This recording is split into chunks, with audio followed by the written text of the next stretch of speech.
So faith to me is everything. I mean, without faith, what do you have?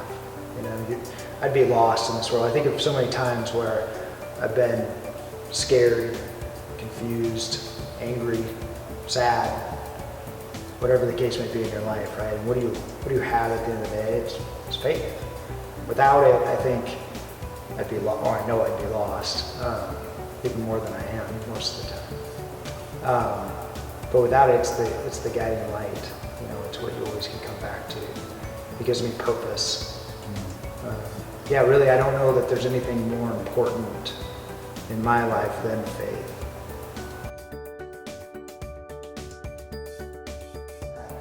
I spent a ton of time reflecting on St. Joseph's life and who he was, and I think that itself says a lot about how humble he was, that he was willing to take the back seat to his spouse and his son and let the light shine on his son, and rightfully so. And I think for me that says a lot, and I think there's a lot to be gained from that too, and us as men to take a back seat and allow our spouses, allow our children to shine, and actually want that, right, for them as opposed to ourselves.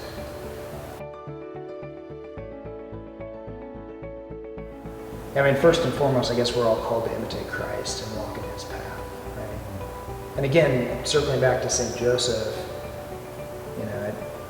you think about his path and his constant yes to God, even when things were incredibly scary for him, right? I think about that a lot when we're reciting the joyful mysteries and thinking about what he and Mary must have been going through, right? When Mary first got the call to conceive our Lord.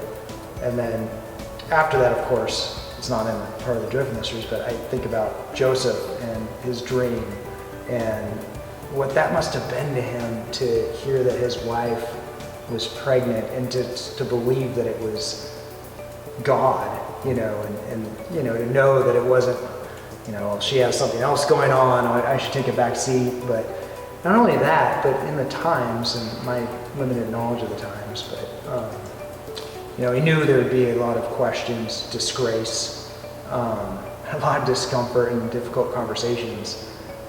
But despite all of that, due to a dream and his faith in our Lord, God, he said yes and went through all of that, based on his experience in this dream.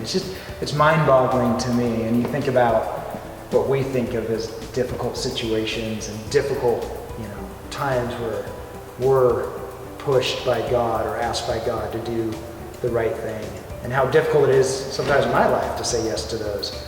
But for St. Joseph, in this incredibly difficult experience, said yes based on a dream to the call from God to stay with Mary, to support her in this journey and save all of us eventually.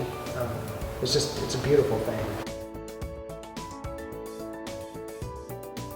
For me, it means being true to what God calls us to be as a man, as a husband, as a father, as a son, as a brother, whatever your role is in society. And I think it's fulfilling that call every day. I think whatever your calling is from God, that is what you need to do in order to fulfill your manhood and what God created you to be. And I think that also ties into being humble and accepting the role that God asks us to fill in our lives, and not necessarily the role that we want to be or fill in the lives of others, but what he calls us to do. And I know that for me changes by the moment in my house. And I think it's a process too, something that hopefully I will continue to evolve, keep focus on what matters, and continue to be the man that he called me to be. I know certainly I've made strides in the right direction, but I know I've got a long ways to go.